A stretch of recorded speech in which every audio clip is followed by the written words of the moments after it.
The recipe. I hope you haven't forgotten that while all this was going on, I was still stuck behind the screen on my hands and knees with one eye glued to the crack. I don't know how long I had been there, but it seemed like forever. The worst part of it was not being allowed to cough or make a sound, and knowing that if I did, I was as good as dead. And all the way through, I was living in constant terror that one of the witches in the back row was going to get a whiff of my presence through those special nose holes of hers. My only hope as I saw it was the fact that I hadn't watched for days.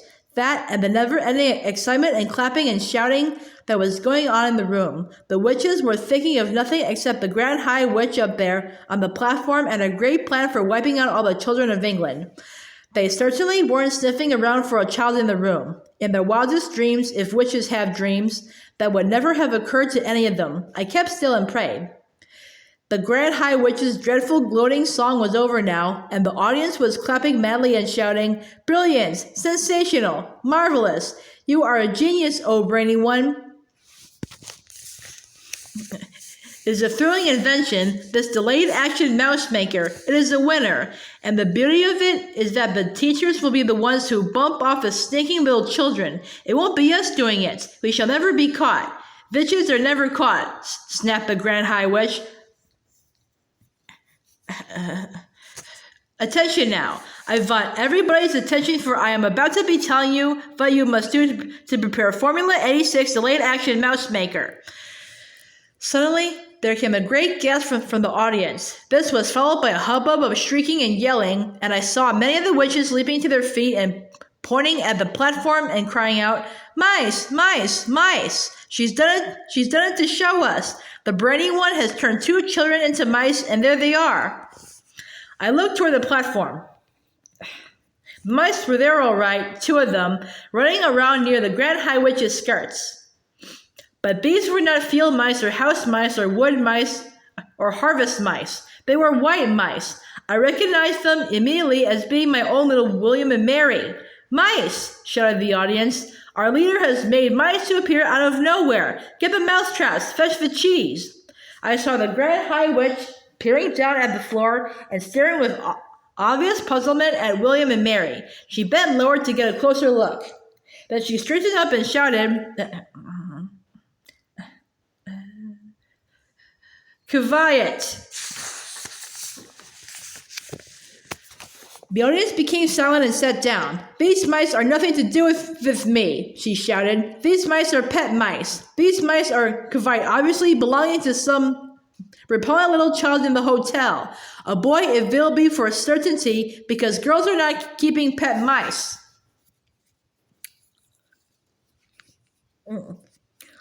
"A boy!" cried the witches. "A filthy, smelling little boy. We'll swipe him. We'll swizzle him. We'll have his tripe for breakfast." "Silence!" shouted the Grand High Witch, raising her hands. "You know perfectly well you must do nothing to draw attention to yourselves while you are living in the hotel. Let us by all means get rid of this evil-smelling little squirt, but we must do it as quietly as possible.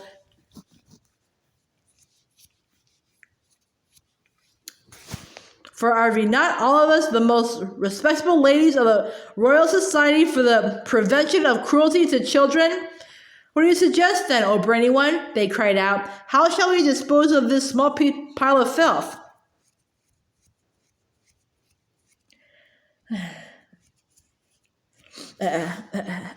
They're talking about me, I thought. These females are actually talking about how to kill me. I began to sweat.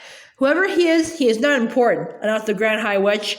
"Leave him to me. I shall smell him out and turn him into a mackerel and have him dish up for supper." "Bravo!" cried the witches. "Cut off his head and chop off his tail and fry him in hot butter." You can imagine that none of this was making me feel very comfortable. William and Mary were still running around on the platform,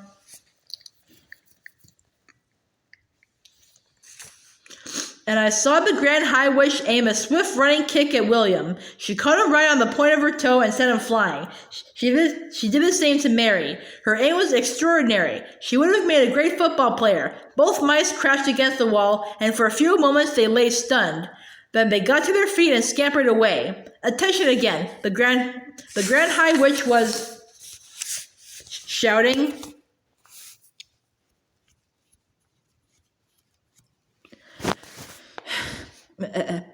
I will now give to you the recipe for concocting Formula 86 delayed action mouse maker. Get out pencils and paper. Handbags were opened all over the room and notebooks were fished out. Give us the recipe, oh brainy one, cried the audience impatiently. Tell us the secret. First, said the Grand High Witch, I had to find something that would cause the children to become very small very quickly. And what was that? Cried the audience. That part was simple, said the Grand High Witch. All you have to do, if you are wishing to make a child very small, is to look at him through the wrong end of a telescope.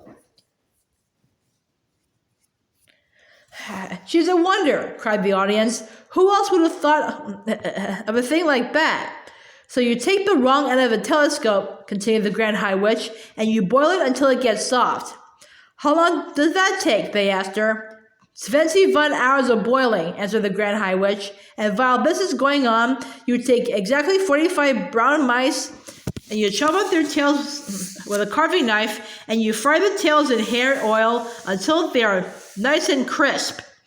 What do we do with all those mice who have had their tails chopped off? Asked the audience.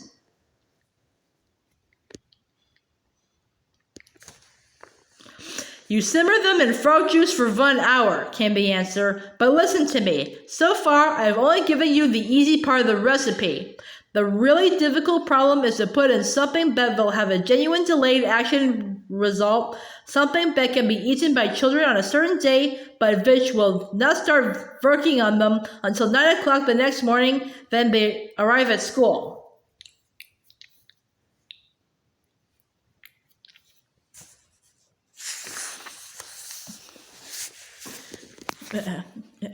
What did you come up with, oh brainy one? They called out. Tell us the great secret. The secret, answered the Grand High Witch truthfully, is an alarm clock.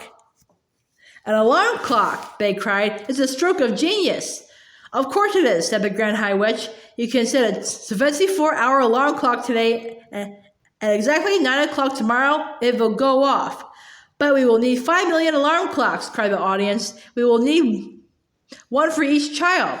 Idiots, shouted the Grand High Witch. If you are wanting a steak, you do not cook the whole cow. It is the same with alarm clocks. One clock will make enough for 1,000 children. Here is what you do. You set your alarm clock to go off at 9 o'clock tomorrow morning. Then you roast it in the oven until it is a crisp and tender. Are you writing this down?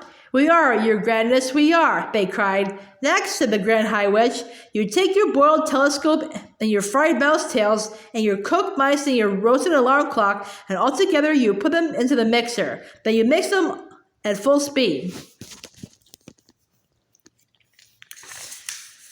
This will give you a nice thick paste. While the mixer is still mixing, you must add to it the yolk of one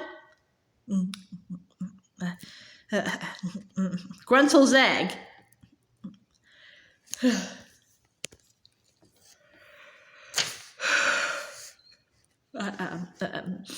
A Gruntel's egg, cried the audience. We shall do that. Underneath all the clamor that was going on, I heard one witch in the back row saying to her neighbor, I'm getting a bit old to go birds nesting. Those ruddy Gruntels always nest very high up. So you mix in the egg, the Grand High Witch went on, and one after the other, you also mix the following items. The claw of a crab cruncher, the beak of a blabbersnitch, the snout of a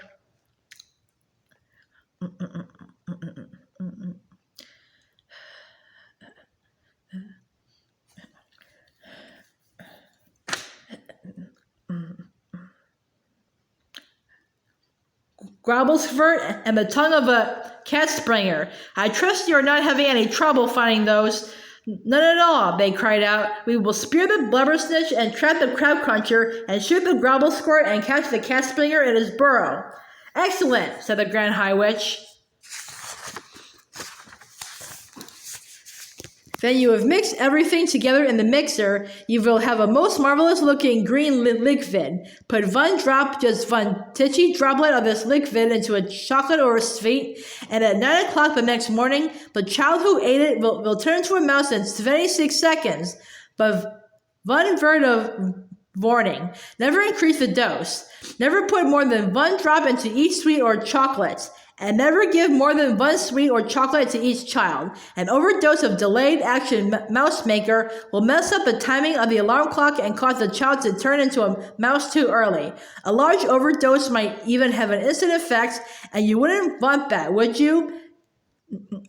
You wouldn't want the children turning into mice right there in your sweet shops. That would give the game away, so be very careful. Do not overdose.